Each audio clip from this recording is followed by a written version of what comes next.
A gente está no Supremo Tribunal Federal, bem na entrada da primeira turma, mesmo lugar que a gente estava na semana passada. Vou mostrar para quem está nos acompanhando aqui nas nossas redes que já tem uma grande movimentação de jornalistas por aqui, pessoal chegando cedo, como sempre, para acompanhar esse julgamento do ex-presidente Jair Bolsonaro. Semana passada a gente teve o encerramento da fase das defesas. Cada um dos advogados teve ali pelo menos uma hora para falar a favor do seu cliente, né? Ou seja, dos clientes aqui no Supremo Tribunal Federal. Essa fase foi encerrada na semana passada e hoje, às 9 horas da manhã, a gente retoma essa sessão com o voto do ministro Alexandre de Moraes. Esse voto tem tudo para ser longo, a gente falou disso ontem, né? Vai levar pelo menos 2 sessões, ou seja, a sessão da manhã e a da tarde, essa a expectativa, mas obviamente Alexandre de Moraes pode votar um pouco mais curto, né? Isso é o que dizem, né, aqui nos bastidores do Supremo Tribunal Federal. Mas o que a gente tem de informação até agora a respeito do voto de Alexandre de Moraes? Ele trabalhou sozinho nesse voto, não teve o auxílio ali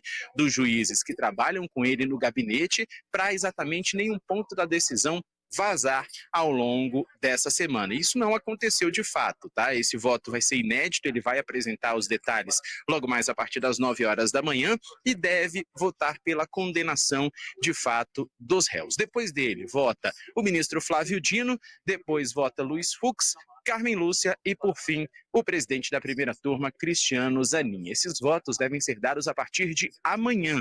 Essa a expectativa. Exatamente porque o voto de Alexandre de Moraes seria um tanto quanto longo, a gente vai ter uma sessão extra a partir da quinta-feira para analisar também esse caso. Essa sessão extra deve ser a finalização dos votos dos ministros da primeira turma e na sexta-feira devemos ter um dia totalmente dedicado à dosimetria. O que é a dosimetria, João Pedro Melo? É exatamente a definição das penas dos réus, né? Ou seja, dos condenados na primeira turma. A gente tem a expectativa de condenação, sim, isso é o que diz aqui o bastidor do Supremo Tribunal Federal, mas as penas, o quanto essas pessoas vão receber de pena, isso só vai ser definido pelos ministros na próxima sexta-feira.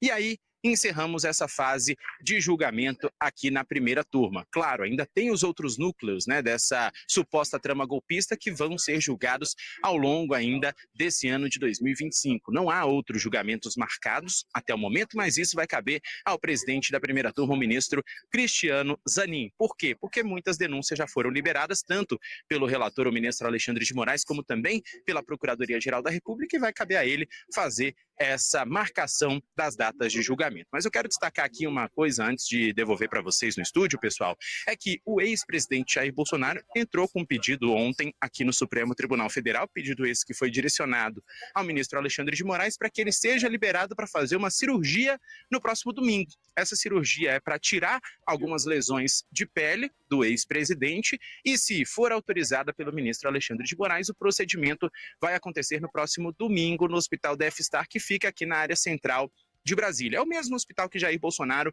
fez aquela cirurgia que tratava sobre o intestino, entre outros pontos, né? Essa tem tudo para ser uma cirurgia rápida, exatamente porque é uma questão de lesão de pele, e o que tudo indica também é que ele vai ter alta no mesmo dia. Não tem necessidade de internação para esse procedimento cirúrgico. Só que essa análise está sendo feita desde ontem pelo ministro Alexandre de Moraes, que ainda não autorizou Jair Bolsonaro a fazer essa cirurgia. Essa decisão deve sair ao longo do dia de hoje e provavelmente Jair Bolsonaro será sim autorizado, mas para isso terá um reforço da segurança no Hospital Def-Star e também no trajeto que o ex-presidente vai fazer, da casa dele, onde ele cumpre a prisão domiciliar, até a unidade de saúde que fica aqui na área central de Brasília. Quando a gente falava em 2 sessões, não eram as 2 sessões de hoje, né? São as sessões de hoje e as de amanhã. Então, a gente pode estar falando o quê? Em 4 sessões para que o Xandão... Vamos esclarecer essa confusão aí. Quando é que deve terminar a leitura do voto? Megali, o que eu apurei aqui nos bastidores do Supremo agora há pouquinho, conversando inclusive com fontes do próprio Alexandre de Moraes, né, ou seja, do gabinete dele, as sessões são 2 sessões de hoje, ou seja, sessão da manhã e sessão da tarde. O voto dele é um voto longo, mas são essas 2 sessões. Amanhã começaríamos então com o voto do ministro Flávio Dino, partiríamos para o voto do ministro Luiz Fux, depois Carmen Lúcia e, por fim, Cristiano Zanin. Por quê? Porque eles também têm votos longos, viu? Isso é o que a gente estava apurando aqui com a secretaria da primeira turma. E esses votos longos, obviamente, obrigam os ministros a fazerem uma leitura também longa, mesmo que seja um resumo. Há sempre aquele voto meio Gilmar Mendes, que a gente brinca, né? Porque os votos do ministro Gilmar Mendes são sempre muito longos aqui no Supremo Tribunal Federal. Então, essa é a expectativa. Com isso, então, teremos nessa terça-feira Alexandre de Moraes votando. Na quarta, a tendência é de que a gente tenha ali Flávio Dino e Luiz Fux. Na quinta, Carmen Lúcia e Cristiano Zanin. E aí, na sexta, a gente vai para a parte da dosimetria, que é a definição, de fato, da quantidade de pena que cada um dos condenados terá que cumprir. E se terão também que pagar multa ou não. Então, sexta-feira é o dia da dosimetria, quinta votam os 2 últimos ministros, na quarta votam então Flávio Dino e Luiz Fux. Hoje o dia integralmente seria dedicado ao voto do ministro Alexandre de Moraes, o relator desse caso. Muito bem.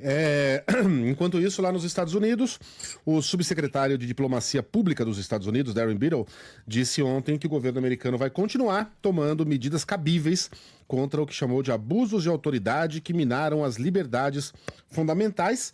E ele voltou a mencionar especificamente o ministro do Supremo Tribunal Federal, Alexandre de Moraes. Ontem, ele se referia ao domingo, marcou o 203º dia da independência do Brasil. Foi um lembrete do nosso compromisso de apoiar o povo brasileiro que busca preservar os valores da liberdade e da justiça. Em nome do ministro Alexandre de Moraes e dos indivíduos cujos abusos de autoridade minaram essas liberdades fundamentais, continuaremos a tomar as medidas cabíveis, embora não tenha especificado que medidas seriam essas.